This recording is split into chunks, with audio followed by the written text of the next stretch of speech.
Hello viewers, I am back on my channel with another new blog video. আজকে আমরা যাচ্ছি বগুড়া সেই বিখ্যাত স্থান মস্তানগড়। তো চলুন মস্তানগড় সম্পর্কে কিছু কথা জেনে আসি। মস্তানগড় বা পুণ্যনগর বাংলাদেশের একটি প্রাচীনতম এবং বৃহত্তম নগরীর ধ্বংসাবশেষ।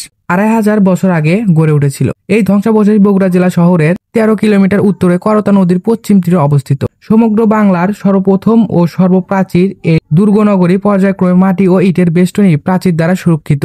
মহাস্থান বাসস্ট্যান্ড থেকে কিছু পশ্চিমে হযরত শাহ সুলতান মাহমুদ বলগি রহমাতুল্লাহ আলাইহি এর মাজার অবস্থিত। এই মহাপুরুষ ইসলাম ধর্ম প্রচার করার উদ্দেশ্যে সুদূর বল্লক দেশ থেকে এই মহাস্থানগড়ে আগমন করেন। এখানে এসে হিন্দু রাজা পরশুরামকে পরাজিত করেন এবং ইসলাম ধর্ম সুপ্রতিষ্ঠিত করে এখানে শায়িত আছেন। আমরা এখন যাচ্ছি কোথায়? মহাস্থানগড়ের সেই বিখ্যাত কুয়া দেখতে। তো আমরা শুনেছিলাম সেইখানে নাকি সেইখানে পানি পান করলে মৃত মানুষ জীবিত হয়ে যায়, না বন্ধু? এটা শোনা কথা। এখন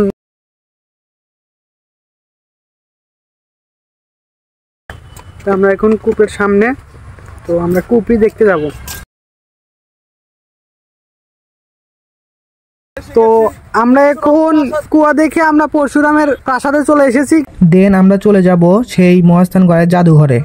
মহাস্থানগড় খননের ফলে মৌর্য, গুপ্ত, পাল ও সেন যুগের বিভিন্ন দ্রব্যাদি সহ অনেক দেবদেবীর মূর্তি পাওয়া গেছে, যা এখনো জাদুঘরে সংরক্ষিত রয়েছে।